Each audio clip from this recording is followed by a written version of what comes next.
Group B against a team who were very, very good in their opening game and have been brilliant so far on the DPC. They're just a few points short of making sure of a visit to TI. But who's kidding who here right now? It's pretty impossible they're going to get caught, regardless of the results over the next few weeks. We're back at our panel for the final game. It's the same three gentlemen. The three Musketeers are back.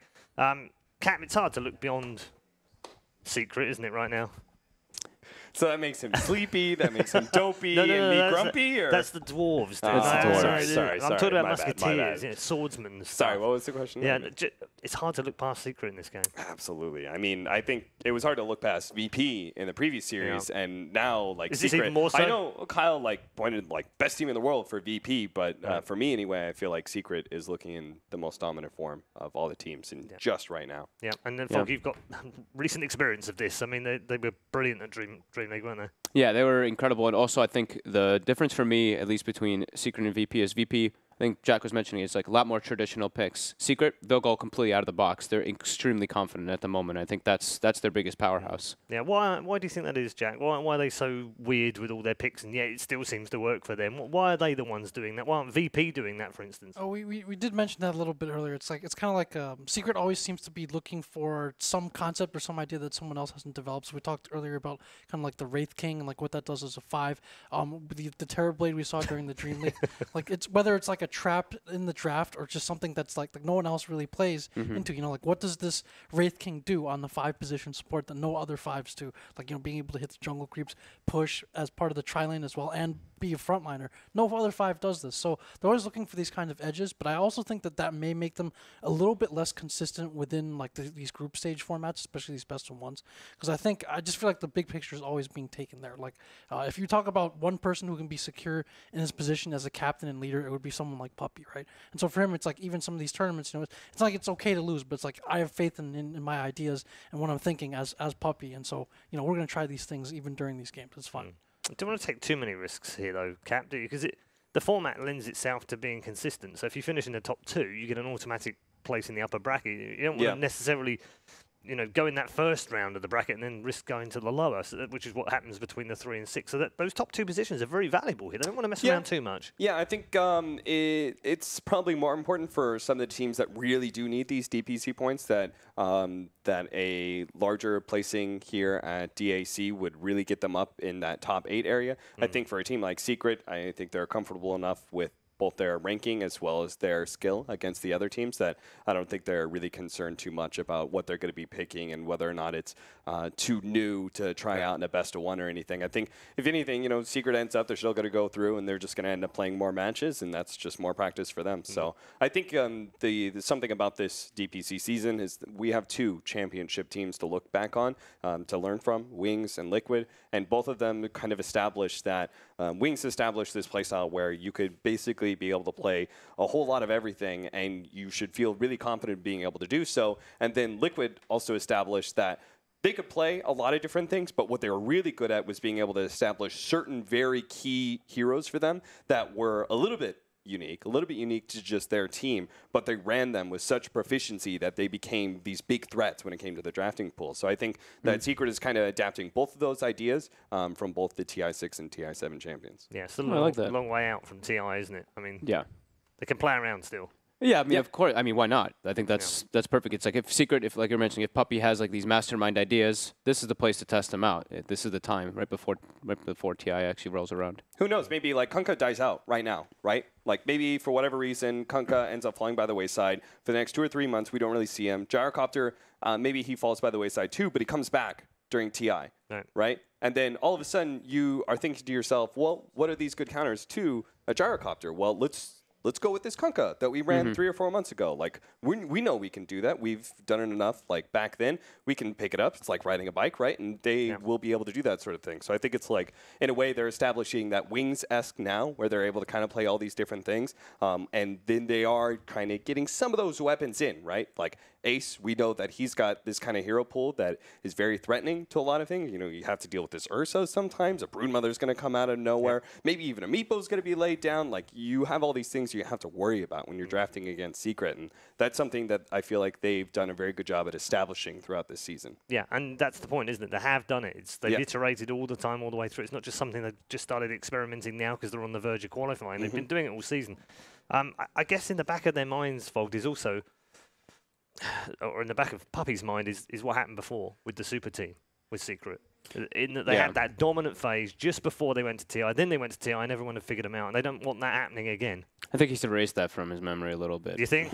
I just wonder whether it's still playing into things, because maybe that's why the iteration, maybe why he keeps wanting to change things up. And part of it's a mental game, right? What he doesn't want is for his team to become predictable. Yeah. For people to be able to figure out how they're going to play and what they're going to play and what lanes they're going to play.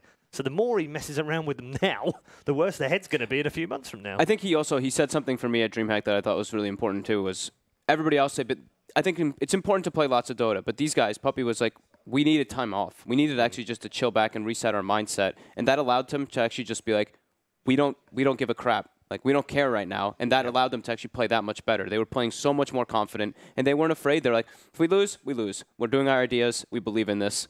Let's go. And it worked out perfectly for them, and it's continuing to. They still look absolutely dominant. Okay, I'm hearing we've got a short delay on the start of this game. So why don't we take some community questions? I know you guys have been thankful, or rather unthankful, for the fact that you guys have been placing questions in the Reddit thread. So let's check them out. Who is the best Position 1 player as of now? Jack? Aggressive. I wanted to think on this for a little bit, actually. So can I pass the torch over to you Would you like a guys? little snooze while the other two do something? We can do that. Can you guys juggle this one for a little bit? I always am a little hard to enter these because I don't know what does Position 1 entail now, because teams are playing it in different roles now. Because, like, let's say, sure, if you're playing like strict Position 1s and you're looking at Ace, Ramses, RTZ, Miracle. Traditional carries. Traditional carries. But then for me, I feel like sometimes no one is that Position 1 for me. So for me, I'm pretty evenly split between no one and Miracle. Okay. And I think that's if you count no one as a Position 1, because he technically plays Position 2, Yeah, so... yeah. Okay. I would absolutely agree with that. I think when, like, just to set this as, I'm going to forget whatever he's trying to say and just say Position 1 is going to be the top net worth, is going to be the hardest carry. So it can be mid, it could be safe lane, either way. And I would entirely agree with Yannis here that they're actually both, most of the time, playing mid. Miracle as well as No One, I think, are actually some of the best carries out there right now, without a doubt. I'm going to go with, after some deliberation, I'm going to go with Ace, actually. So one of my former players described Ace as, in terms of his mindset, as like a person who thinks about what he can take away from the other team instead of just what he can get on his own. And so that's like a very difficult mindset to play in, but it just like opens up a whole other set of possibilities. It's not, I need this farm, I need this space, then come let me win the game. It's kind of how can I restrict the other team? Not just that, but like even beyond knowing like what he thought, which is something that mainly a teammate would know from playing with him. You look at this guy's hero pool, and he has like not just like the kind of standard heroes, but a bunch of game-winning heroes as well up his sleeve, which makes him that much more dangerous to draft against. So if you're talking about like a Meepo or something like that, he has that in his toolkit as well that he can play in addition to everything else. Plus the mindset of being able to think about what he can take away. I think he brings a lot to that team. So I'm gonna have to go with Ace here. No Moogie, SCC, Ame. Going with Nobody from China, Jack? You go with the Europe? Yeah. I'm going with. I think Ame fits one of those kind of categories. I mean, the guy really wants to farm, and he's quite good at it. He's like the eternal envy of panel members. He's actually Agent 3154 for panel members. That's what he is. It makes sense now. I would argue that Ace is more of the two position. Like, again, when it comes to me for net worth, like a lot more often than farm priority wise, like he's more operating in the 2 role, in that he is like an aggressive space creator for mid 1. My big thing, at least I like that you bring up Ace, because for me, I feel like he's super consistent. So I do like that. I actually rate him as like 3 or 4 for my list.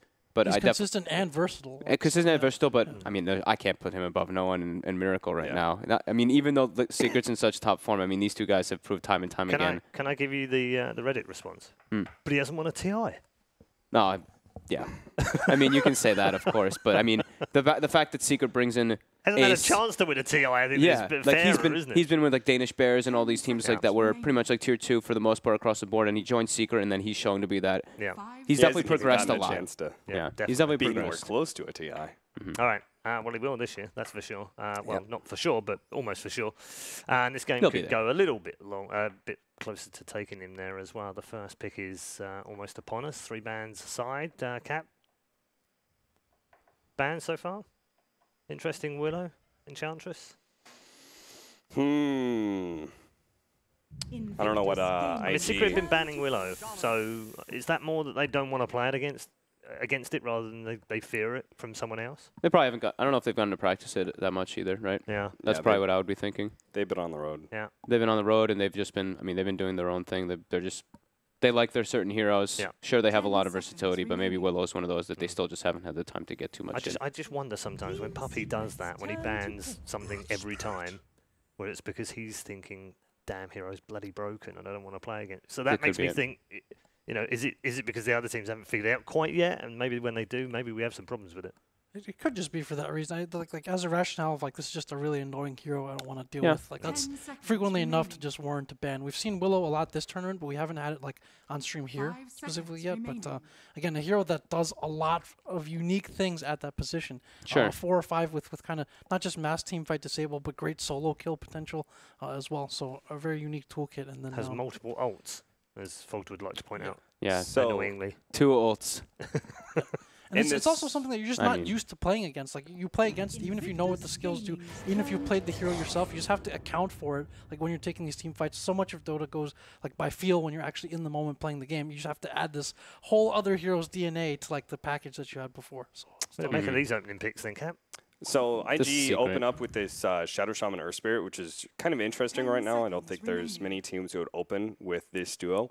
One of the things that both these heroes really represent is that these solo heroes are very often threatened, and I feel like you want to be able to either have the very self-sufficient heroes that are going to be able to like run to the off lane and deal with the Shadow Shaman who is super good at being able to zone out off laners, or you're going to want to run some sort of dual lane situation. So I think Abaddon can deal with Shadow Shaman lanes relatively well because he is so tanky, and he is going to be able to throw the Aphotic Shield to be able to take off both the disables of Shackles as well as Hex.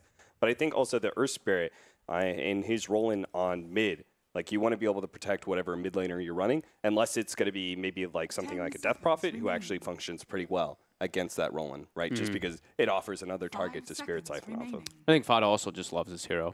I mean, I think there's absolutely reasons there. I think like they right now, like our Spirit's going to be moving around the map. Maybe this could be a way to force him in that safe lane. He can do a lot on this Abba just to keep them in position there. Sure, he might die once or twice, but his job in the grand scheme of the game will be much more important than just that lane aspect. The shield versus these heroes is going to be incredibly useful, and he's gonna build a Dominator, and we know what he's going to do on this hero. We've seen it time and time again from Fada. I think IG have been watching some secret games. It's a good hero to stand in front of these pushes as well, right? Abaddon, Tidehunter, these kind of offlaners are super good at being able to, as long as you see the rotation coming, stand in front of that tower and make yourself a target to be gone on rather than let the tower be pushed in. I mean, we had newbie respect ban the Abaddon when we were at Dream League versus Secret in the first 3 picks. That says something in itself when you've seen Fada play it so often. Yeah. Well, Kunka's now got that same treatment, albeit a second phase ban, but it is a hero that Mushi has played very well recently and already today. Look at that. They ban the Kunkka and they take the Gyro. So what else does Secret have up their sleeves versus Gyrocopter here? I'm okay with Death Prophet or Viper here. I'm okay with them. I think they could, maybe not Lifestealer here, but Lifestealer in the 4th pick. Sanking Lifestealer versus Gyrocopter. This hero really struggles when you close the gap. And Lifestealer or Jug, these 2 heroes are incredibly good versus Gyrocopter throughout the majority of the game. Yeah. Terrorblade's not banned. They could also just go for that as well. Number of different answers that people have been kind of using against this Gyro. But you guys were talking about earlier just kind of the big picture, right? A lot of these, like a lot of Dota feels cyclical at times. Obviously, huge change with patches, but it's like this hero is really strong, and all of a sudden people figure out how to counter that, and they just keep shifting in that direction. Eventually, you do come back to a place that you've been before. And so when you're talking about Puppy, someone who has all the experience, who's seen all the things that he has, like a lot of times you're tinkering to find that next edge, right? Like TI, when you're able to get the set of heroes of the meta that beats what's been going on at that point, that's when you have a tremendous edge. And so it could just be kind of an endless quest to tinker around and try to find that. Bane. I actually really like Bane versus Gyrocopter. I think it was, I can't remember which tournament it was. There's too many. I think it was Genting or one of them. But I saw Fenrir playing this hero. They consistently picked it versus the Gyrocopter Ed. The laning presence, you're so tanky. You can tank a lot of that barrage. And then as the later game progresses, you get enfeebled levels, and Gyro, not really traditionally one of those heroes that gets that crazy amount of physical damage too fast. You need a lot of items. Throw in Enfeeble, Flat Cannon kind of starts to tickle at one point, so I do really like this pick out from Secret too. Do you think that's a Puppy Bane? Or Puppy Bane, yeah. It functions really well against Earth Spirit as well, right? Any of these heroes that, as supports, are naturally just can't be bullied, Earth Spirit hates running into that because he doesn't. It means he just can't roll in. Every single time he rolls in against almost any one of these heroes, he doesn't actually feel like he's threatening them, rather the other way around. So Bane can definitely shore up the mid lane a little bit if necessary. I like this Brew pick. Yeah. I actually think it's, if he can actually get something in that off lane, so I think he has to pretty much like pull the lane a lot of times, because Bane, as you mentioned, one of those bulliers, just stands in your face, can make your life pretty miserable as any off laner. I think he really needs to pull, but Brew versus Abba is always going to be very nice, throwing up the Abba consistently throughout the team fights. So this is one of those heroes they have played quite a lot, and of course they played it on XSS and SRF, because they swap between the two roles, but they can both play it very well. Okay. A lot of team fight on the side of IG at the moment between Gyro, Earth Spirit, and Brewmaster, and good ways to like force towers and force these objectives with Brew. Prop Brew split, use Shadow Shaman wards. You can kind of like zone them off the tower, or just take the fights around the wards. Are we going to see a Mushi Invoker? That was one of my questions for this event. I feel like we'll see at least one in the in the. Well, we saw the anti-mage, right? We did see it. Exactly. It was a very so good breaking all the anti-mage classics, game. all the old hits out. So which do they There we think? go. It's going to be the Jug. Yeah. Okay. Yeah, I knew it So had to be Jug or Lifestealer. Yeah, you're Lifestealer, and immediately I was thinking, like, okay, what about Juggernaut here? Fantastic versus Gyrocopter. Yep. Is oftentimes not really threatened by any of these heroes. You got a nice little magic damage to start off the game against this Brewmaster. It's got more kill threat in the lane. That's the biggest thing for me here. It's like sure throughout the other game, throughout the rest of the game, great versus Gyro, good versus Earth Spirit. It gives him some more Roche with the Abba, but I think in for the most part, it's going to be that kill threat that's going to make the Brewmaster have a much more miserable time in that offlane. I think it's very hard to run Gyrocopter against Juggernaut in so many ways because you're so reliant on the mobility factor, but the Omni Slash just stays on top of you, so it doesn't matter how fast you run. Like, at least versus the Lifestealer, Gyrocopter gets maybe like this SMY build, he later gets Butterfly, and he just moves super fast, so we can kite the Lifestealer a bit, but against Juggernaut, it's just a lot harder. I'm a big fan of the phase. You go phase Yasha on Jug, and then you can go back for the Battle Fury, just so you can get involved really early. You're really speedy. Your stats are actually pretty decent. Yeah, we had that build earlier today in one of our games. Oh, did we? He went Manta and then back to Battle Fury. He rushed. Okay, I mean, yeah, that could be an option too, to be able to avoid silences, so you can always get your spin off. It depends from game to game, but I do like having some of those early stats before the Battle Fury on a Jug, so you can get involved. So which way do you think Team Secret's going to go here? Do you think they're going to get themselves sort of a harder carry for their last pickup, or do you think we just need kind of a team fighter? Man, It's going to be a Jug Ace, isn't it? it's going to be Ace Jug. Yeah. I don't know why I'm thinking this, but like mid one Phoenix. They only have one hero to hit the egg right now, right? Then he just picks some mid Phoenix or something and just dominates. Because really good versus Gyro, there's so much magic damage that can come out from it. I mean, that's just because I saw them playing some clowny stuff, especially in Dream League. But I know he wants to. I know he wants to be playing these like unorthodox heroes in the mid lane because he likes playing everything. I mean, mid one's a player who he actually just plays every hero in the game. He just makes it. You're just like, what do we do? Like It's the mid. it's a mid dazzle. Like this is what we're talking about. Like I know you wanted to bring that up, but you were like you wanted to keep it on the DL. When did we see it? When did they talk? They were We were talking about it. Yeah. League. They talked about it And at we Dream saw League. it once before as well. Yeah. And it wasn't particularly effective. And he was. It also times. showed up in like Reddit or something that he was running it a bunch in his pubs. Yeah, he played it like 8 games in a row in Yeah, pubs and yeah. like won all the games. Yeah. Yes, that was before Dream League though. That was before Dream League, yeah. I mean, this is what we're talking about. He's just going to play some whatever hero that he wants to play because he's like, oh, this is going to be fun. It's going to be good. I'm telling you. Can't they just do? Weave is really good versus Gyro. I can just buff us up and Flak does nothing. It's the same concept as Kunkka. Can't they just do like Gyro mid, and he won't really suffer against Dazzle because he'll just homing missile. It's kind of the way he would work against Death Prophet, maybe, and that he just kind of homing missile spams and does okay, and they can get a different safe side laner, or vice versa. Not sure. I mean, I don't know, man. Secret's just on something right here. Yeah. Look how much sustain's coming out in their lineup now, too. Abba, Dazzle, Jug can actually be really strong on Secret to be able to sustain versus IG's heavy burst damage. If they want to go even slower, I could see them getting something like a Medusa this game. Just try to hold their towers, let aggressive play the Gyro, and go fight with these 4. Yeah, I like that. Well, instead then. Well, PL. when these sort of lineups, you only really have the epicenter and kind of the Battle Fury aspect of the Juggernaut. There's not a whole lot of good cleave options here against the Phantom Monster, so it feels okay. It kind of ensures that they will have a bit better late game. If they can get that far. If they can get that far. Interesting. Yeah. Very interesting. Jack, which way? I'm gonna have to. I gave it to IG before, and welcome back to the DPC. But Look at their draft right now. their secret straight out of the DPC. I'm gonna have to go with secret for this one. Okay. I mean, they have to have some sort of master plan here coming out from Secret. I do like IG's draft, but I mean, I'm going with Secret. They've got some tricks coming up here. I know it. I'm not convinced how well the PL will do if he goes mid against Dazzle. Like maybe he doppelgangers Poison Touch, but don't you still have like the wave problem? Obviously I'm still going with Secret because they're Secret. So. Okay. Well, I think production knew that as well because they actually put it up before you finished speaking. Good. 3 out of 3 as far as the analysts are concerned for Team Secret. Are we going to finish the day with a surprise victory by the former DAC champions? Let's find out with IG versus Secret. It's crazy to actually think that the former DAC champions are in this position where the entire panel would have looked at Team Secret, and if there was like 5 Intel heroes all on Team Secret, they would still go with Team Secret. There could have been a Meepo and a Broodmother, and I still would have picked Secret. It's OP, bro. That's true. That's power. That's unbridled power and aggression. Hey. Speaking of which, hello. Welcome to each team's already finding each other. XSS did not level up homing missile, and everyone just walks the opposite direction. No, that's really sad. Like, where was the fight? Where was the engagement? Virtus Pro did this against Pain in just our previous game, but they have to wait and camp around those bottom bounties.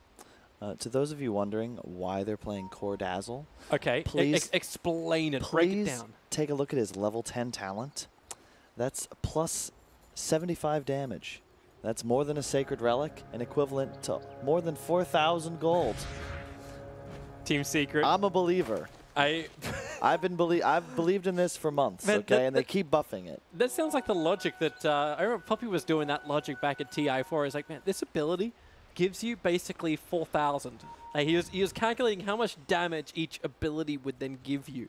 He's like, this is just broken. Like, why can a hero have a $4,000 item at level 1? It's the logic can only go so far, however. Yeah, as far as talents go, I'll take this one over some of Bristlebacks. Like 2 mana regen. So then how do you play the lane? So like homing missile, harassment, does Dazzle... Okay, that's how he plays the lane when XSS stands next to the wave.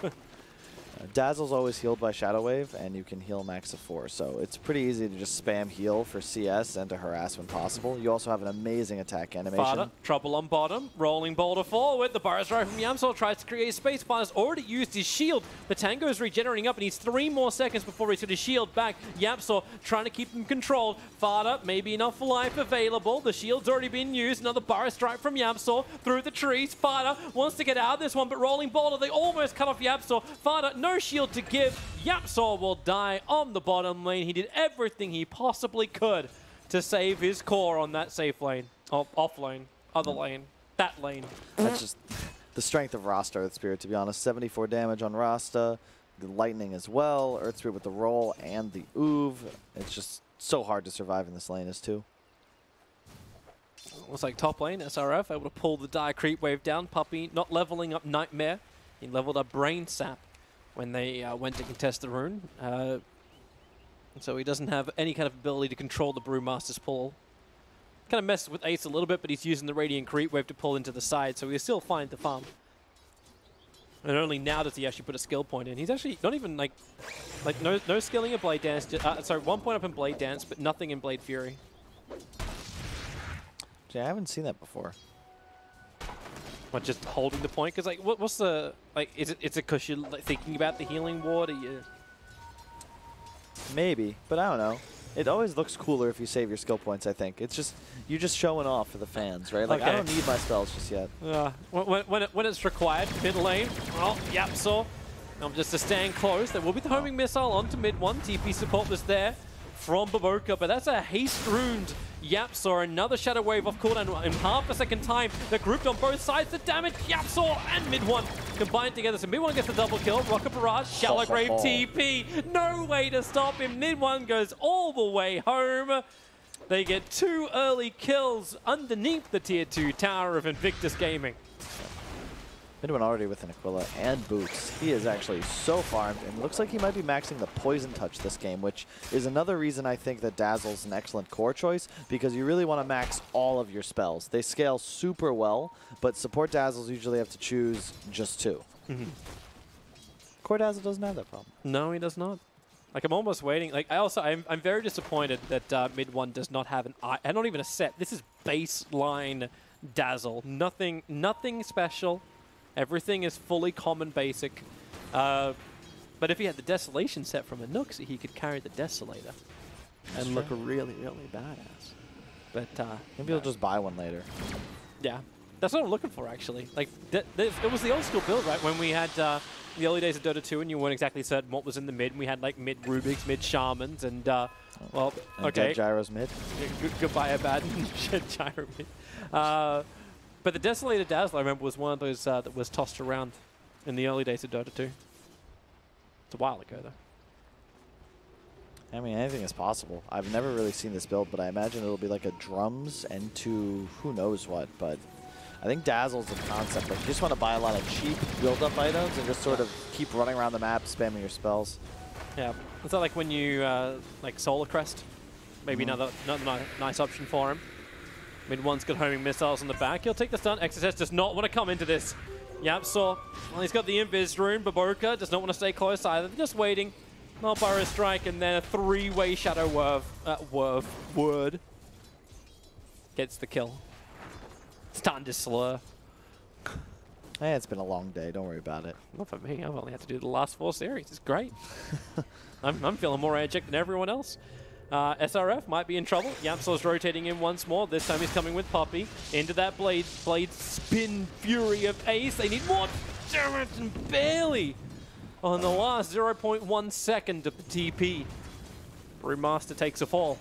It's so hard for an offlaner when you die while TPing. It means you have to run all the way back up top. And in the meantime, Ace phase boots now, soon to hit 6, and he's maintaining lane control. So it's a big punish on the Brewmaster.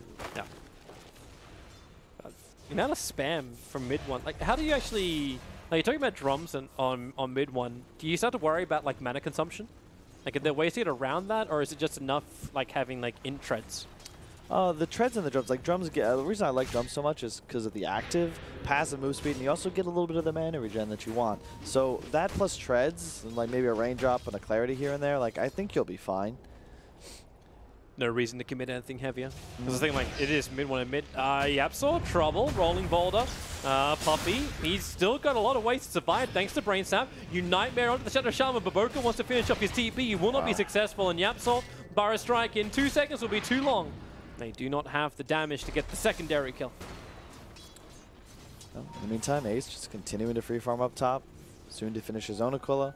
And Brewmaster, this is where Brew, it was the same thing we saw in that game Mushi was playing Anti-Mage, where you give the carry a lead, and all of a sudden the offlaner is getting zoned one-on-one. And it's really, really bad for IG, because now the supports are free to roam, and there's a Dazzle mid, and he's quite strong. And he's got a double damage rune. He doesn't need the talent just yet. He's got plus 82 damage, doesn't even have the plus 75 from the talent tree. But can push the wave with a Shadow Wave, and this just allows him just free time to hit into the tower and potentially sync with Yapsaw. He wants to Burrow Strike through. XSS already burning off the flat cannon. Only got one more charge, and with the homing missile on Mid1. They're very happy to be patient. It's a tri-lane in mid from both sides. And up top, Brewmaster desperately just trying to get XP. Ace continuing to push tower with the healing ward. Looks like he'll be okay now. Here they go in mid. Actually, they want the creep wave to come under the tower. Mid1 will push it. He doesn't have the Shadow Wave for the heal pop at the beginning. But Puppey looks towards Baboka. And XSS, again, flat cannon, clean the creep wave, make it difficult for Team Secret to fight underneath the tower, which they really want to force.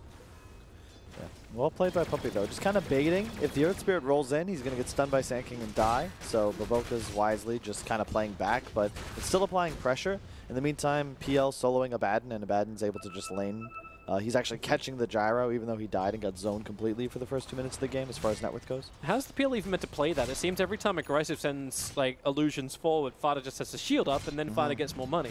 Yep, pretty much. Fada also bought a bottle, so he's just literally spamming shields and then healing himself as well, so you just can't really pressure him if you're aggressive. And then he just gets like 8-minute bounty rune from the closed side shop too, so it's you can't even stop that. Yapsor chasing down Q. They had the Observer Ward that gave them all the information for it. Yapsor's just going to keep the body block going. Rolling Boulder forward. Aggressive joining the fight too. The kick is half decent. Puppey will go down. Yapsor wants this kill. He's got Burrow Strike up now, so he'll find the kill. I don't know if he'll get away to safety, but Bo1 doesn't have Rolling Boulder forward, so Aggressive has to Phantom Rush forward. 4 points up in that, so he wants to close the distance quickly, but Bo1 are able to do the same type of thing. And the Fada then takes both the bounty runes, but Aggressive gets a double kill. Yeah, I like what Fada did here. He just went Bottle and Headdress and Wand before Boots. Boots don't really help you against PL because he's maxing charge. He'll just chase you down anyway, but he's just going to sustain, and it allows him to stay in lane, get as much CS as he wants, and also maintain pressure on the PL. Rotation in towards mid lane. Yapsor and Puppey under the cover of smoke. They have no target to attack. XSS is back underneath that dire Observer Ward, so they'll have to rotate all the way through the northern side of the jungle, but they have the greatest target of all. It's the Brewmaster. The Shrine is down. Yapsor just has to hit the Burrow Strike, a level 2, and he does not have the distance. That circle just does not reach. So they leave an aggressive ward behind. I think they should have zoomed in. They're really going after Fada on the bottom. Mid1 had to rotate in to ensure that he would survive the illusions, and the Shadow Wave do give the solution. So space for Puppey to gain some experience in mid, but also space for XSS. Right now, I actually cannot believe how far behind in net worth he is. It's 2.7k versus 4.1k as that mid lane difference in favor of mid1. And there's going to be more as this tier 1 tower on top will fall. I think the bigger problem is this top lane. Ace is just free farming, and he's gonna. I mean, I imagine he's just gonna go Battlefield. He's about to get this Demon Edge, and the timing that Secret's gonna hit with this Dazzle, Core, and Jug, like they won't lose fights. Nightmare, how does he get out of this one? Cooldown's on the way in, starts with the Brain Sap, Nightmare available, dodges a large amount of damage. Yapsor will get a Burrow Strike off, needs to hide inside the Sandstorm, but he does not have it available. Silence up, he couldn't use it anyway. Ace needs to get rid of these illusions. He actually has no mana to go for the Omni Slash, but with so many PL illusions hunting that healing ward of his, he had no other choice but to back out, so Team Secret bring all 5 heroes to the mid lane, and they still lose Puppey. Looks like mid1 has a pipe queued up on his Dazzle. I think I might prefer him to go for more of a scaling item. Dick. Ace is coming over. Just Nightmare stealing runes.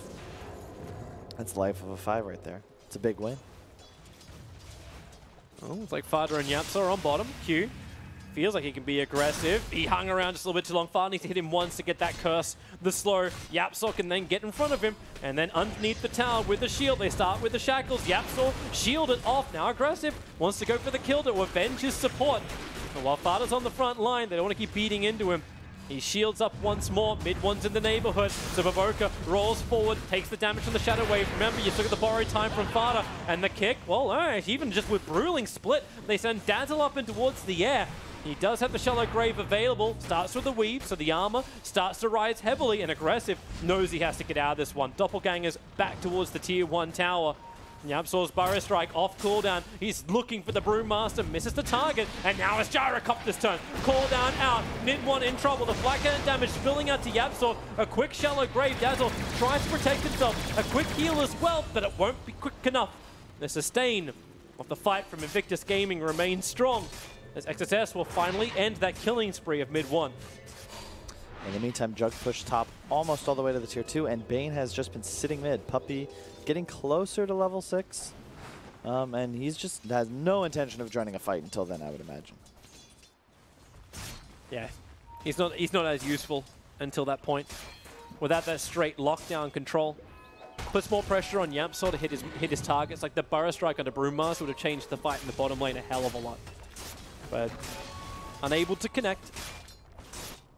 But it's still Team Secret with the advantage. 2,000 the gold. Experience not as close. Puppey, not the funnest lane for him ever, but with the Enfeeble onto the Phantom Lancer, he only does about 55, 60 damage. And with mid-one's rotation, that Dazzle Poison Touch spilling out. Aggressive force back to the tier 1 tower. And Ace turns his attention towards a different lane, down to bottom to push that instead. They get rid of the Mass Serpent Wars that Shaman was trying to use to force in the top tower with XSS, so Team Secret get the better tower trade. Ace is huge. He's about to finish his Battle Fury. Sending the courier out now just to be able to pick up the Demon Edge when he can afford it, which is now. He's only a minute behind Mushi's time from earlier today. Poppy. And it's his turn to break the smoke. It's his role to be 5, and they will most definitely kill him. Won't drop anything, just brain snap, buy some time. Actually, Ace is coming over. Omniscience to Foulball, he gets solo Baboka. That's actually the best scenario for him. If the damage was split between all 3, he wouldn't have found any of those kills. Not quite certain if IG even to leave him out to dry, too. It's a good death for Puppey. You always want to be able to break a smoke like that. Yeah, he dies, but when you trade and they invest so much time and resource into trying to find a kill on somebody big, you're cool with it. And then it's your 1 position, too, that found the kill. Yep. So it was Baboka who got the kill onto Puppey, but it was Ace who found the kill onto Baboka. Ace is going to be a real problem for IG to deal with. It's one of the gyro counters, very good against Brew, and when you go to Battle Fury, you outscale PL, and you can also like deal with his illusions later on in the game. Yep. It's actually like all of the minions that do fight for Invictus Gaming, like those Brewlings, they'll die so quickly to the Juggernaut. Like normally you say it's going to be a problem because of Omnislash, but it really won't be. Nope. I think the bigger problem is just the removal of like heroes like Bane, but if that's your biggest problem, Team Secret should have some easy fights. They're looking towards Fada, rolling Boulder forward. Fada already has his shield up and a second one ready to go. That's a bad back underneath the shrine. They just cannot chase. They don't have the control Invictus Gaming. And you just got a double damage rune onto Juggernaut. That tier 1 tower's days are numbered. Oh, seconds are numbered. But you also have the plus 75 damage on the Dazzle right now. I was about to bring that up. And they're... Oh, goodbye Puppey. Don't think you really care. Mass Serpent Ward's up on top. This you'll care more about. The shackles are there. Abaddon breaks free. And with the Mass Serpent Ward still attacking him, up to full life, borrowed time. Ace and mid-1 all getting rid of these Mass Serpent Wards. So a second wave of wards committed, and the tier 1 tower still lives. Yeah, the Secret Draft actually is such great synergy with itself. You have a lot of control from the supports. Dazzle, Abaddon, Jug, all are going to do massive physical damage. Yapsol's gone. They had Dust, they had Silences, they had the position. They know Yapsol's just trying to get to his Blink Dagger. It's a good kill. The Secret's still pretty far ahead, though. Even though it's crazy, it feels like every time the team down in kills is just crushing the game. It is the opposite way, right? Like I was watching some of the games from the Chinese Pro League just last night, and when Newbie was playing it, they won that entire series while having both their games on the lower kill count. Like they were behind by like 5-7 kills on both of the games that they won, and that was, I think that's actually against IG. It's kind of funny. These latest changes, I'm interested to see someone like break down the exact numbers. We've got a couple of statsmen inside of our scene that could do such a thing. Like just the change up. Because remember like how many reports we got when we had the catch-up mechanic was added in. Oh, that was fun. Yeah. There was a lot of debates about that. Yeah. Yeah, I'd love to see the same debates start to arise with the money change. Like, is it going to be a commonplace to see more teams with more kills actually losing the game? Just because of diminishing returns. Depends on how many teams from NA are playing. And how many teams from NA can qualify? That's how many slots we get, all right? Yes, that was where I was going with it, but hey! All right, group up for Invictus Gaming. They got the Blink Dagger over on Brewmaster, so they are away from the vision of Team Secret. They're dealing with the stack for the moment. They actually don't have smoke on themselves. Curry doesn't have it either. Yeah, it's going to pick up one Oh, with wait, the defusal, I'd imagine. Shaman's got it in his stash. Yeah. Actually, it's still in his stash. The Courier is flying out, and it's not even full. There's two slots. There's Team Secret instead who smoke up.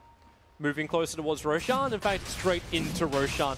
This is so easy. When Juggernaut is this powerful and Fighter can just shield and tank everything else, they've even got 4 points up in healing ward for it. Yep. This is actually the easiest Roche we've cast today. And we've had some very easy Roches today. Indeed. They have all the items they need to fight as well. They finished a pipe on mid one, there's the HOD blink. medallion on the Abaddon. Bottom lane, well, he got his blink, but died instantly after grabbing it. It's just not a huge deal. You know, they use a lot of spells for him. He buys the blink, as you said, and Secrets really hit their timing. Mid lane, Ace running down. They got a Brewmaster, Fiend Script. You got to go instantly into the Omnislash if you want this kill. Rolling boulder forward, Omnislash as Baboka initiated in. The Brilliant Split still comes off, and now it's Team Secret not getting the fight they wanted. Ace with the spin, he at least can kill off Baboka, but where's the support? Ace is going to go down, the Centaur stomping. Not quite certain why it wanted to get involved in all of this. The Aegis won't be burnt. Now into the Hex instantly. No chance to spin, no chance to get away. I was actually on cooldown anyway. Aggressive with the double kill. And Team Secret, they actually TP down to the bottom lane after Roshan to try and defend Yapzor, and then a split initiation fight. Yapzor will create space in mid. Epicenter Burrow strike forward. He'll kill off Q. And again, it's a massive ward cleanup. A lot of gold for those. And Secret, that's one of the downsides of trying to defend with too many heroes, chase kills. They lost Sand King down bottom, but they TP'd in 2, and then all of a sudden your Jug with Aegis is alone. The Centaur Stomp was like a half-second late. Brew gets the split off. Don't know if it would have mattered, but he survives. Jug dies twice. Yeah. That's the nightmare. That's the nightmare for Team Secret, just not having all the numbers you want and allowing Invictus Gaming such fights. Interesting to see what mid one goes next. I have not seen Core Dazzle in forever. Yeah, Puppey just dies really easily to that PL. As you said, it's the life of the 5. Yapzor can hide in Viz. Yes, it's in the neighborhood, so Baboka can get a good timing. Rolling boulder forward, but no. Yapzor, thanks to the Observer Ward, he did see it coming from a mile away. Ace is going to finish his Manta pretty soon. PL also going for a Manta. Gyro has a Sanjin Yasha. Not a huge fan in this sort of game. Oh, Ace is going to get scouted out. Q's in the neighborhood. Ace instantly into the spin. Gyrocop's in the neighborhood. He wants to finish off the Ancients. Healing ward, a little bit lower. They will get rid of it. Mid one coming over. Gets the Shallow Grave off. Omnislash is available for the Juggernaut, and he has to just let it rip. That's a level 2. Look for the cleave damage as well. Doesn't really have enough. Ace will fall. Baboka committing Magnetize, and they've got more control thanks to the Fusel Blade. They can have a crack over on mid one, saving Grace from Puppey was with the Nightmare, but not enough Grace. 2 heroes gone as Aggressive gets more aggressive into Puppey on the trees underneath the tier 1 tower. And back-to-back kills, Aggressive with the triple. Fana finding a couple of kills of his own, doesn't have borrowed time anymore. They go for the split, the Burrow Strike tries to create space. But Aggressive, he gets an ultra kill. He wants the Absol. Did anybody bring detection? They're waiting for it, trying to burn him out. Won't happen. He's got 40 seconds inside of that Sandstorm. And ID doing what EG failed to do in their game with PL earlier today, pressuring hard the moment PL gets defusal. And I gotta say, watching Aggressive play is a pleasure. If you remember TI5, this was his signature hero, I would say. Either this or Gyrocopter, but Aggressive PL was just a joy to watch, and he's crushing this game right now. 9-0-5. That is that's one of those fights which you can mark down for both the replay and the recap books, because Aggressive, it's the beginning of his momentum forward. Like we talked about him going towards that Mana style, he is rapidly approaching that now. 21 minutes in, his net worth almost rivals that of the Juggernaut, who had the best start of all. And the rest of IG can start forcing down lanes. XSS feels like a fighter having SMY and drums completed. They have the Mass Serpent Woods, so they can always try and force down the lanes. And you start to question now, when you get behind like this, how much does mid one really bring? It's not the normal mid one heroes we see that are able just to pop off like it's like a Storm Spirit, a TA that can jump in and just wreck everybody. He's gone for a pipe. He's gone for this this regeneration style build over on the Dazzle, not damage. I think it's more the pipe than anything else. I feel like the hero scales quite well, notably because of the damage talent, but your spells are good too. But the moment you buy a pipe, you're going to fall off. Here's that fight once again. So Ace was just trying to steal the nice triple Ancient stack that was there. And then support came thick and fast. The second the Shallow Grave got off, I actually thought that this was going to be one hell of a moment. Back to life quickly as the gank is out. And mid-1, no way to really get out of it. Like, he gets silenced up, but you also do defensive. Something along these lines would help, but Pipe does not. Yeah, Bo1 is playing quite well as well in this game, and he's great setup for PL and Gyro to land kills before the enemies can get any of their spells off, specifically Dazzle, and that's the target that IG is going to be going for the entire game. When Dazzle's a 5, you try and kill him first. When he's mid-1's hero, you definitely kill him first. Well, the fact they're able to get kills and then objectives shortly after. Yep. So let the PL Illusions and the Mass Serpent Wards finish the job. They're already starting their own rotation. IG in towards mid.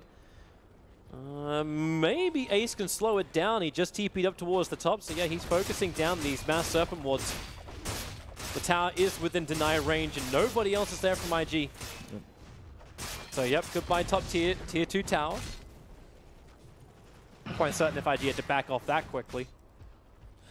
Another thing is Abaddon chose to go for, or Fata rather, went for HOD and full Solar Crest, and now he's going to go for a Radiance, but much like mid-1's Dazzle, they've kind of neutered themselves, getting a lot of support items for their team, but they're no longer confident in their ability to win fights, so they have to scale, but they did not invest in those items that would allow them to scale faster, and meanwhile, PL and Gyro did. Yeah, PL and Gyro are going to have the time of their lives, as long as their supports continue to stack up Ancients too. There's actually no stacks for them on their side of the jungle. Maybe they're also worried the Juggernaut can just steal it if they do it. But there's so much money that still comes in. Like, Invictus Gaming, like, they pulled back this game. They were 5,000 gold behind, but they have only taken, like, 2 towers so far. Team Secret have taken all the tier 1s. That's a lot of money left on the map to claim. Boca's going to claim the bottom tier 1 tower. And this injection of cash is going to, again, propel Invictus Gaming forward. The Blink Dagger for the ES rapidly approaching. You already have the Vlads for the Brewmaster. So sustain auras from the Brew looking good. He's going to go for his own Radiance as well. And then it's BKB time. I guess BKB for the Gyrocopter is hard for the Phantom Lancer. I actually do not know where the Team Secret damage comes from apart from Ace. Same. I mean, that's kind of what their draft's built around. Control and amplification of damage for the Jug. So he is kind of required to carry this game if they're going to win it. It's when you wondered like if Fada should pick up a Blink Dagger and just sit in the back lines ready to Aphotic Shield, or if he just tries to be that frontliner instead. I feel like he has to go for damage. That's the thing. If he buys Blink, then it really is all on Jug. I think that they want to try and take some of that burden off his shoulders. The Radiance is going to be big, especially against PL. It's essentially just 17% less damage from PL and all his illusions because they'll sometimes miss. Blink will be finished on the Boca right now, though, and that is a huge item because that gives him the ability to just kill the Dazzle, kill the Bane, and get great initiations off. Yep. Also means that the Brewmaster doesn't have to rely on his initiation. Because I suppose that's your other concern. Like, if you don't get the Chaos from the Brewmaster, if SK can hit the Burrow Strike, or if Puppey can sit there and get the proper Fiend's Grip off, then the team fight's a little bit weaker for Invictus Gaming. But actually, it's ES. He's been like one of the most, like ES and SK, the 2 most picked up stunning style heroes. Fada, no mana. He can burn that ultimate. He's got 17 one-charges available. Successfully just sits there, keeps beating him down, but Fada knows he's dead. Cannot claim that bottom tower. It's within deny range as well. Is that in Roche here? No. Not up for quite some time. IG? 2 minutes remaining. Yeah, you'll have to wait. Yeah. If they were lucky, they might have got an early spawn, but never It's actually a very late spawn. Yeah. Almost the full 3 minutes. PL going Heart. See, if they can get Aegis on PL after this Heart, I actually don't know how they're killing him ever again. He can just spam illusions, harass Secret, annoy them. Every hero but Jug can be harassed out pretty easily.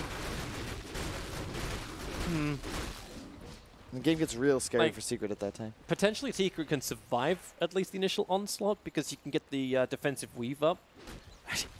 So like you negate the effect of the Gyrocopter's damage. You slow the effect of the PL's damage. But you're still going to get burned out. So your sustain won't work.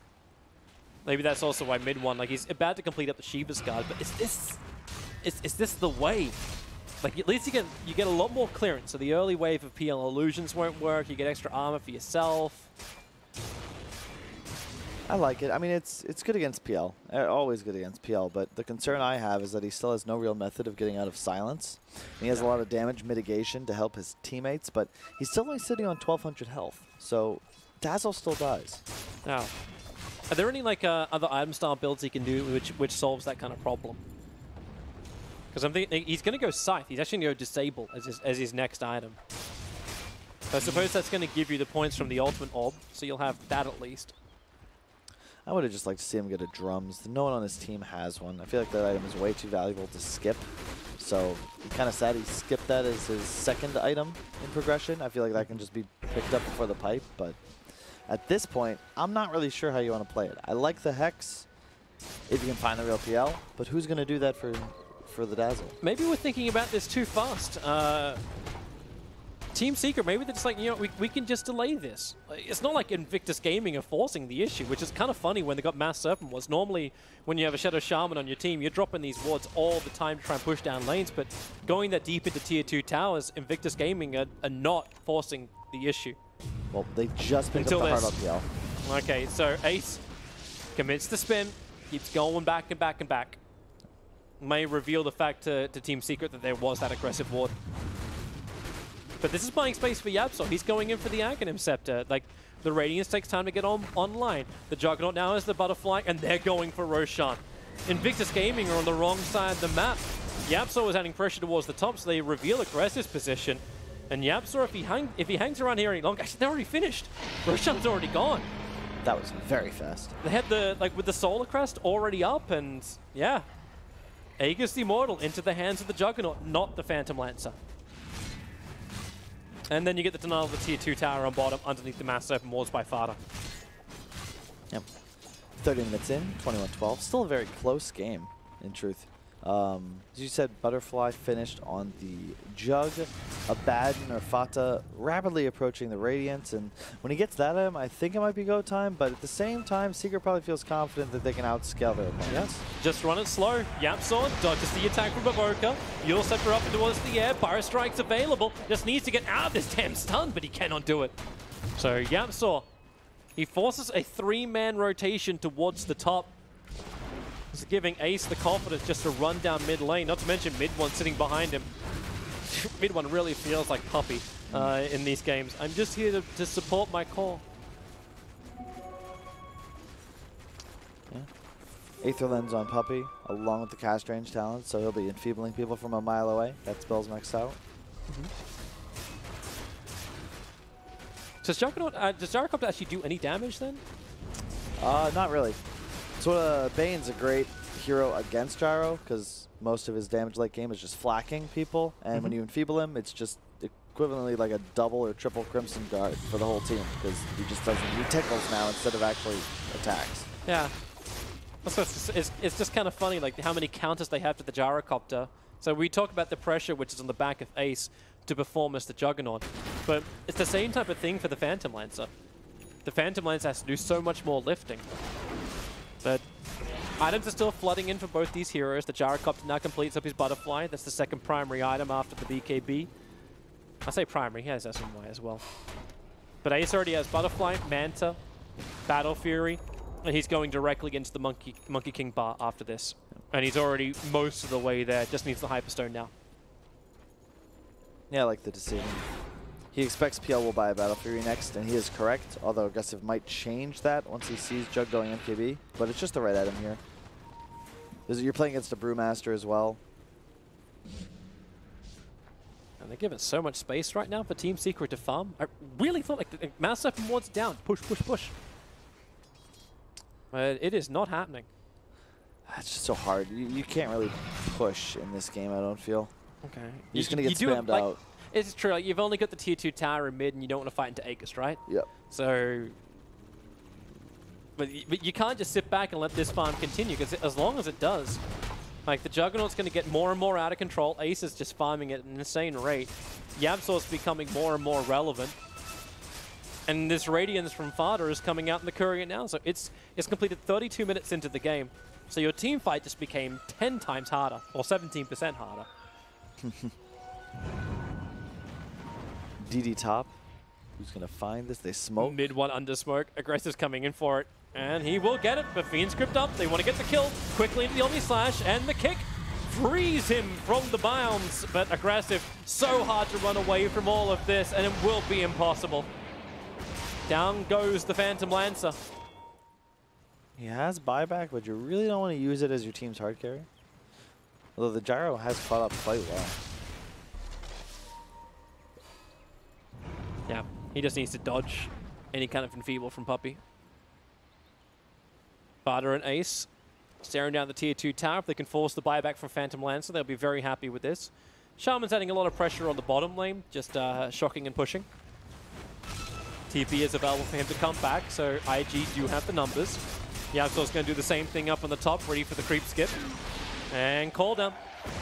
Clean up the wave if possible. XSS already triggered off the flat cannon with that silence. It's good to kill off the Juggernaut, but remember, he's still got the Aegis to the Immortal. Spin will protect him from the homing missile as the Brewlings are dying way too quickly. They still have the Storm Brewling control, so Fada up and towards the air. Thinking about shielding off Ace, they focus in, and another kick. 4 heroes from Baboka, and the Shackles onto a Batten. He's still got borrowed time available. Ace breaks free with the Mana Style. Epicenter from Yamsor comes in from the north. Team Secret into the tier 3 towers. Buybacks are coming out. Finally, the PL is going to respawn. He did not have to burn the buyback. And Baboka, 4 heroes with the magnetized rocks at town. And they are rolling through Secret, or are they? Mid 1 has the Shallow Grave. Ace is back up. The Aegis Immortal burnt. Puppey's the only one who's dropping low for Team Secret, but he's still alive in the back lines. Aggressive can't close the distance. He'll be Burrow striked up. Brain test back off corner for Puppey so he can get more life as Aggressive jumps on down. Yapsor's hot in his tail. The Sandstorm cleaning up the illusions. Here we go. Omni Slash. Ace into the back line. The perfect jump to the isolated heroes. A triple kill for him. About to make it an ultra. Spinning his way through SRF. Ultra kill for Ace. Nice laugh from Fada. Buybacks up for Invictus Gaming. They can keep their mid-racks alive, but Team Secret, they are very happy chappies after this fight. Wow. Woo! Man, watching VP and Secret, it's crazy. These games are close. Anyone can win, and then all of a sudden, Secret just decides, you know what, we've had enough. We're just going to crush this fight. They force the buyback on PL, and all of a sudden, it's 12K ahead after being, what, 500 for the last 30 minutes? And so much of that money went on Ace. He just bought a straight Skadi. Yeah. Like, it seems only yesterday he bought the Monkey King bar, and now he's got MKB, Skadi, Battle... Oh, my... Okay, yeah. 26,000 net worth 35 minutes in. It is a happy, happy day for the 822, 467 CS Juggernaut. Yeah, let's see that again. So they're all on the retreat. This, Baboka, man, if we're playing fantasy points, he just got so many for the 25% stun. Yep, so they wouldn't get any for that stun. No. But it was still... But he comes back. Like, Baboka did everything he possibly could in this fight, but where did it go wrong? Like, how did Invictus Gaming lose this so hard after getting so much stun, so much control time? Well, they just don't do enough damage, feels. And Ace, like, this was sick. He just Omnis, ends up dodging the rocket with Omni-Knight. Yeah. Baboka and Aggressive. It's just, it's the dream jump down. I kind of want to say, like, it was also the weave, the dazzle. It was almost max duration, like, at the end of that replay clip. They had so much armor. The Gyrocopter could do nothing. Like, he's trying to get into the MKB now. But maybe a little too late.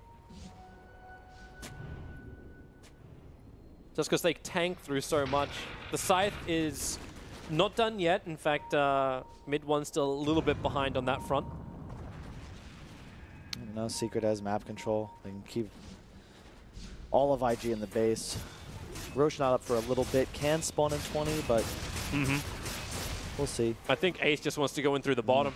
He has a double damage rune available, spin protection. They have to fortify. Aggressive jumps in on towards Puppey, trying to really set this up. There's your Fiend script blocking in the PL, but they break him free. Baboka again, right on the money, but Puppey, Shallow Grave protected in the corner. It's like everyone's fallen asleep as the fight splits into multiple parts. Fada stands his ground, borrow time, giving the life back. Here comes your epicenter from Yapsor. Not a lot of control, not a lot of damage. The Brewlings are causing a lot of chaos for Team Secret. They haven't got the kills they want. Aggressive charging himself forward. The the Omni Slash wasted on the illusion. Yamso can at least get the Burrow Strike up, but they're not getting the kills they want. Yamso has to hide inside the Sandstorm. It's so crazy to think Poppy is the only one who's died so far. Ace will hold the high ground. The Mass Open Walls won't reach anyone. In fact, the Tier 3 tower in the bottom lane is the only thing that's been reached. Yamso will come back to defend that, but the TPs, they're coming in from Invictus Gaming. Out on top of the shrines, Fada can battle with Bobica inside the trees, and that's the one they want, but Fada TP's out. Team Secret actually get out scot-free that whole entire fight. It was ES for Bane. It went so long the team fight recap can't keep up with that, but yeah, a 1-for-1 trade-off for that whole engagement. Yep. Aggressive buying a blink, so he's going to look to like get more aggressive, make space for his gyro, but this is another one of those games, Toby, where I think that the gyro Luna team only wins with a rapier. Okay, maybe. Once he has Satanic, I'll be more comfortable with him buying that, but Nah, no time. Can you actually hit properly? Now you get the second Radiance up, so Brewmaster has his own Radiance. Roshan could be the next potential engagement. He is alive. Okay, no, he ain't potential Jack. Like, this is dead so quickly. Aegis, Refresher. What are we going to get? So it's Aegis onto the Juggernaut. Fada has the Refresher. He'll hold the cheese as well.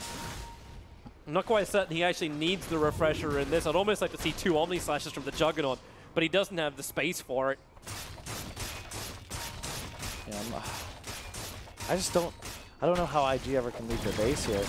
It's just so hard for them, especially when the Shrine top goes down. That's like the best thing to set up for Roche when it comes up. Oh, they already killed Roche. What am I saying? I forgot it died in 5 seconds just a minute ago.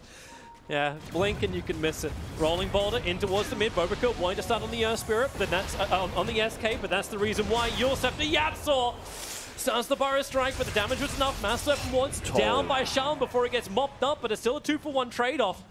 The Bruling split has gone out. They're going to find Ace to the eastern side of the mid lane. That control, Bobica wants it perfect, but Ace comes down. He gets the spin off the damage output. It is nowhere near enough. But still the 2-for-1 trade-off. How far can you push it? The PL Illusions will do the mid, but Gyro has to defend the top. So Brew went the Primal Split unit health talent instead of the attack speed, so when he splits, his Brewlings are not going to die.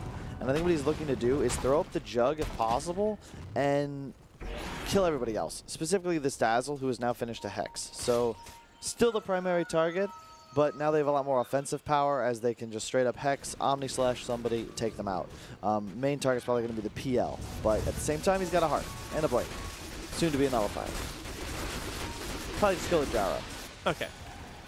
And look what he's got queued up, Toby. Rapia. It's another one of those. It's just one of those days when you just want to blow up. 3 homing missile charges for the Gyrocopter, so maybe a little bit more control for them to play with. Aggressive is going to, yeah, as he said, like Nullifier for one, Rapier for the other. It's control and damage versus just damage. Yep. That's the thing, like, even if they fall even further behind, doesn't matter if they lose a Rax, Gyro with a Rapier and a 9-charge call down, or sorry, Flat Cannon, will kill everything. Yeah. As long as I say will kill everyone. I don't take anything for granted. Like, Fada is going to be building into the Octarine. He's just going to be shielding up everybody. You've still got the Weave. You've still got the Shadow Wave. Q a little bit too far out. Doesn't have 4-star on cooldown. And he is actually dead. Has buyback money. A couple of PL illusions being sent in. There's your 4-star. Starts the TP. No way. Really Q. Oh, the Shadow Wave. And the attack. Fada gets the kill. Oh, okay. Yeah, they actually found a target. Aggressive. Breaks free. The defensive weave up from mid 1, so the armor is already starting to rise for Team Secret. The call down, trying to clean up as much as they possibly can. Hex on the XSS. He's got a lot of flash and charges left, but not if he doesn't have the life. The Omni Slash was perfect from Ace. The kick from Bobica, trying to create more space with the Magnetize turning on. They want to try and get a little bit of a follow-up here. There's everyone from Team Secret having their ears ringing from that Magnetize. Apart from maybe Ace, still with Aegis Immortal intact. Fada ready to fight. Sent up in towards the air, just trying to keep him out of this one. No Brewmaster split for a long time. Aggressive, jumping in, trying to create more, but here's Yapsor with the epicenter of Burrow Strike. They found their target. It's the PL. Aggressive needs more time, but doesn't have it, and doesn't have buyback available. They have no PL, which means they 100% have no mid-racks, but how much more does Invictus Gaming lose? Never-ending buybacks. Here comes Bobica once more. He'll get the kick and a quick little silence, but they need XSS to do the damage. No flat cannon available. The homing missile charges, they've all run out. Fada can just stand the front lines. Now PL has buyback available. Aggressive into the line. Needs to kill off Poppy. Needs to kill off anybody. If they can find any of these bloody kills, Shackle to control Yapsor, so at least there's no stuns from him. And McCall down. So Team Secret, Semeline split up. Bobica going into the back lines. He rolling bolts, but get Burrow striked up almost instantly. The kick is there. Yapsor kept alive by the shallow grave. Team Secret still strong, still fighting. The Hex to keep Fada out of the fight with the Burrow strike from Yapsor. It won't connect. Aggressive had a little bit of time to regenerate. Doesn't want to keep fighting just yet, but he's got no other choice. The homing missiles on the deck. They're all going towards mid one. Only one will connect, however. Is Team Secret cleaning up the mess. Aggressive just has to keep land spamming, forcing Team Secret back to reset. Fada still with the refresher shard. Age is still on mid one. Norway Burrow strike. Yapsor gonna miss. The Fiend's grip holding Bobica in position. He's been a thorn on the side for Team Secret, but that thorn is now pulled out. Q wants to create space as Aggressive sends his illusions back into the fight. The Brewling split is finally back off cooldown, but Yapsor connects on all three with the Burrow strike, keeping the control up. Not to mention the Nightmare to Gyrocopter. He never really got the damage off. Aggressive needs more of himself. They turn towards Fada, but borrow time off cooldown. XSS has to get away. The BKB protecting him from the epicenter damage as they go deeper into the Radiant base to regenerate. Team Secret getting kill after kill, keeping this extended fight going forever. Q can at least hex up Bane, buying time for Aggressive to burn off the rest of his mana and get him low, but they can't find the kill. The shields are up from Fada. They instantly break free of the shackles as Ace spinning up, moving back. Homing missiles are again on the chase. They're split between Fada as well as mid one. So the PL illusions, they've kept them dry, and somehow through all of this, Invictus Gaming, yeah, they've burned buybacks, but they've only lost their mid racks. The defenses remain strong for now. Is it enough, though, is the question. The Gyro has to buy back. The Brew dies back. Aggressive goes again. Oh. Jumps in, creates as many illusions as he possibly can, then blinks away and doppelgangers out. Like, Faith, Fada. The whole team bought back, actually, Toby. The whole team. Yeah, you line up that buyback counter sorted by team, and it is all in the red. So Team Secret will obviously keep forcing the issue. They've got 4 buybacks available for themselves. And Ace is starting on the bottom lane. You can homing missile charge all you want. Bobica is waiting for the right time. There goes the spin from Ace. That's what they wanted. Couple of PL illusions out. Ace still protected by the Lotus Orb, but here's your jump in. A perfect call down and the hit from Bobica. They roll forward. They want to kill off Ace, but it's just so damn hard. He doesn't even have an Aegis, but the Burrow strike from Yapsor. That's the line, and that'll finish the job. Without the Gyrocopter, they just don't have enough. Aggressive knows it. GG is the call. Team Secret took them 45 minutes, but they have claimed the game. It was just that one fight. Takes an even game all of a sudden, 12K, Secret's in the driver's seat, and they just had to play away from the Rapier, which never ended up coming up. They win the game. Man, that is a fun performance for Team Secret. The Dazzle mid, you wonder if it really played a part in all of this, or if it was just like, hey, it was a good laning phase and the Juggernaut won it. How would you do it if you could sum it up quickly? I mean, Ace kind of crushed. He did. His team helped him do so. Whether the Dazzle, I mean, there were some clutch graves. Not maybe as many as Puppy would have pulled off with the hero, but still good. Yeah. Mid or support? The question I proposed to the panel, did it really make a difference? Dazzle me with your insight. Thank you, Toby. And Kyle, of course, for the commentary on our final game of the night. We're going to be breaking it down and also talking about the day's play, bringing you right up to date with all the results from Group A and Group B. Back with our panel members right now to discuss a victory for Secret and a defeat for IG. If you'd taken it after 25 minutes, Cap, you'd have gone, that Dazzle's not working. Yeah, the Dazzle, you know, had its okay laning phase, but I think there's always a little bit of difficulty. This is not the first time that we've seen core Dazzle, not even this iteration. We've seen it in patches in the past, and I think the problem with the hero is that oftentimes it is very single target focused and it's very squishy, so it feels like it gets pressured very easily. So in these team fights, unless you are the one setting up, you have a strong initiator, you get your weave out, it oftentimes feel like if the enemy team gets the initiation, you can definitely be pressured very easily as the Dazzle and even just die without much of an impact.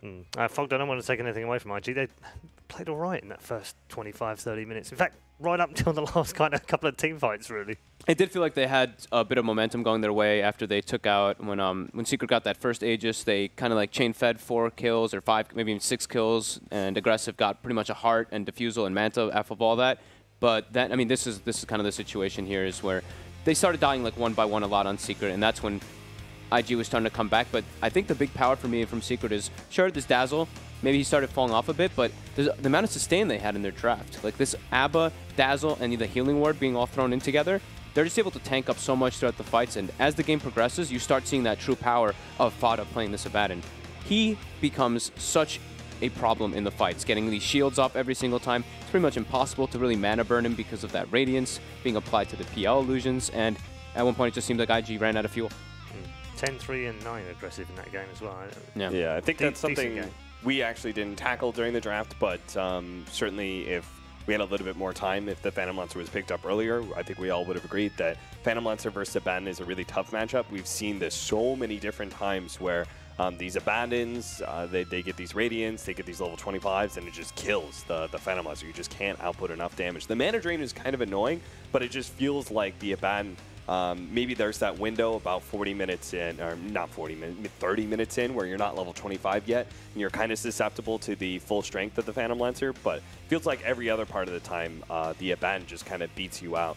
Simply because of the fact that he's just going to out-sustain you. Even though you can doppelganger as much as you want, the shield pops, the Radiance constant burn. It's like the same reason the Lifestealer with the Radiance looks like relatively, like it's supposed to, like traditionally it's not supposed to be good versus Phantom Lancer, but it ends up looking good simply because the itemization, the survivability of the heroes just slowly chips away at this PL. IG was able to get some, I mean, but Bo1 in particular in a lot of these team fights was getting incredibly good, like 4-man kicks, 4-man silences. That one was a very fortunate bounce by Ace getting the last hit onto Aggressive there. But you can see, like, look at this fight. It's been dragging on for like 40 seconds or something, and look at the heroes, look at just the health bars on the side of Secret. The sustain, that's what we're talking about. Even throwing in the weave on their heroes, they just get that much tankier, and it always is going to be applied to that PL, so you know which one's the real PL in all those instances. I have to say as well, just that fight before Cap, there was some great positioning by Puppey as well, in amongst the trees, just to stay alive on that Bane all the time. Mid1 also did something similar. It was, in the bottom we were fight. kind of like chuckling because of the fact that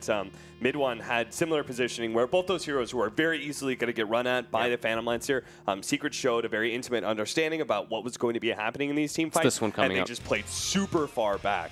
No, I think this is the end of the game. I think we missed that. This is team the end of it? fight. Oh, we But did miss it. I think you're Mid1 right. plays in the trees like just north of here, where you cut down like one tree and you can walk through that path to get to the hard camp. And he actually plays back there. So Puppey is the target, and then he's like, Shallow Grave. And as soon as he sees Shallow Graves, he runs. Because he knows exactly what's going to happen. The Phantom Lancer is going to run after him. And what ends up happening is that PL just runs out of time trying to chase down these heroes and trying to get these kills. So it just ends up looking like a relatively well-controlled game by Secret. Definitely IG had their ups for sure. They got had their moments. They got that really one big pick off too. It's like after Secret kind of threw away their lead, and then you saw IG coming back. They got that one Fiend's Grip on Aggressive, killed him, and then the whole momentum swung again. Jack, I guess IG will be disappointed because they've lost both their games today. But actually, having played quite well in this game, that will give them a lift for day 2, won't it? Yeah, it'll help. They can look at the things that actually work for them against a really good team. I think for this game, again, Secret is also a team because sometimes you play against them and everything just seems like it comes together. There's some synergy there that a lot of times they're behind for a good chunk of the game. They just become unstoppable throughout this 10, 15-minute stretch. That's kind of how this game went in a sense. Aggressive, he had a pretty good start. I think he started 10-0, but it's one of those games where like he's able to get kills, but it doesn't really feel like he's prepared to take over the game, partly because of lineups and synergy. So a few times we've seen IG in the early game, they were in a kind of race against time against an anti-mage where it doesn't come together as well as they want. And that's partly a function of, again, experience with this team and also being able to play at the highest level where those ideas also come into play beyond just the execution in lane. So I think that they have a lot of details that they still need to work on, whether it's rotations, whether it's composition that they need to polish before they can really start to compete against some of these top teams. You see those damage numbers? You see Fada, 37,000 damage. He did more than the Juggernaut in the game. And Ace had, what, 870 GPM? Those are some pretty remarkable numbers in this type of game. Just very quick-paced. Yeah, somewhere out there right now, Knoxville was just having some sort of stat orgasm over that last game, pouring through them. Talking of which, MVP for you guys?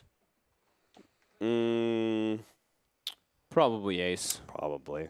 It's like, it's kind of hard to say Fada because even though that's a really great damage stat, what you're essentially doing is just being in the fight. Yeah. Right? And Radiance is burning down. You're shielding people. You're getting a lot of free AoE damage out of there. Ace was the key for me. Ace, that was definitely the playmaker, yeah. Yeah, definitely some great kills. Yeah, this was not Excellent one of those, call, Jack, saying Ace, number one position, one player. This was not one of those like sacrificial type or space making type games. This was a you're our feature player. Go win the game for us, and from the best one position in the world. Not too surprising, I would say. I deserve the MVP just because he is the Jack's number one player in the world. Okay, that is the MVP for this particular game, and that is it as far as day one is concerned. So let's check in with the results of day number one. Both groups A and B have had 8 games amongst them today.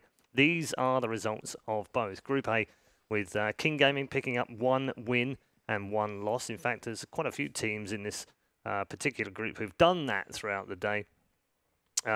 And in the end, what we've got is only one team with 2-0, incredibly, which is Optic Gaming. We've won both theirs today, and they've done it in really good style because they've beaten TNC and Newbie. Newbie, by the way, have ended the day 0-2. Yeah, I don't think you would have. That's not what we would have predicted. Yeah, I don't think you would have been laughed at too heavily if you actually predicted the opposite results. That Newbie would have been the 1-2-0 and Optic would go 0-2. So TNC went 0-2 as well. That one, I mean, they look a little bit shaky, of course, even before this tournament. But the way that I got to cast their game versus Optic, I was like, they looked very uncoordinated. Didn't they beat LGD?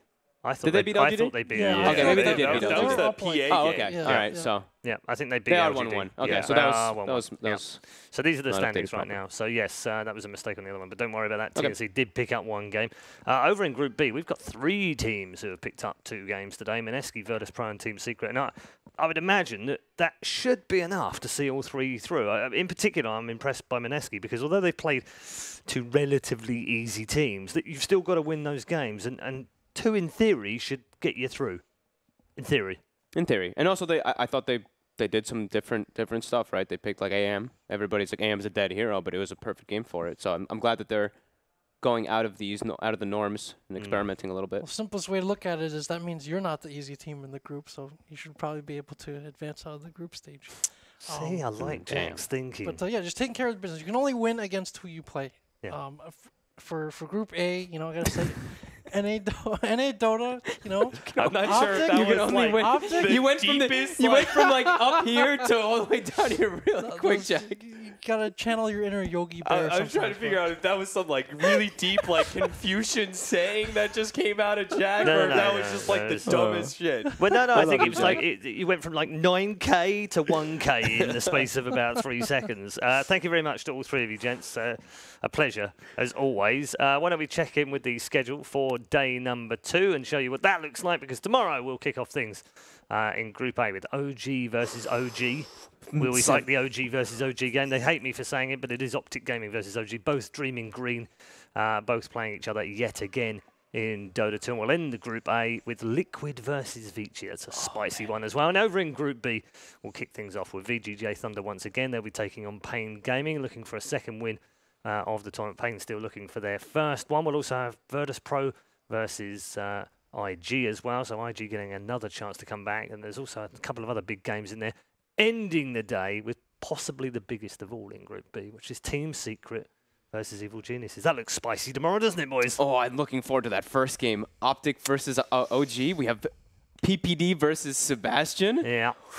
Oh, that's right. All right, nice, isn't that a good tasty one? I think that's a pretty good one right By there. stepping in, has exposed himself to directly backing it up now against NA Dota, Yeah. 2-0 Group A. That's going to be fun. No, I mean, doesn't need any setup, really, does it? They've done it all for us. They really have. Spicy memes all round. Time to just go back, retweet those tweets, and I like that. That's a good idea. set up this whole entire thing. All right, good. Okay, well, the four of us are off to retweet some spicy tweets by PPD and Mr. F Mad. And until then, we'll take a break here, an extended break, of course, because we'll be back tomorrow for more action from DAC 2018. Thank you so much for tuning in. We hope you've enjoyed day one. Plenty of spicy memes to come on day two.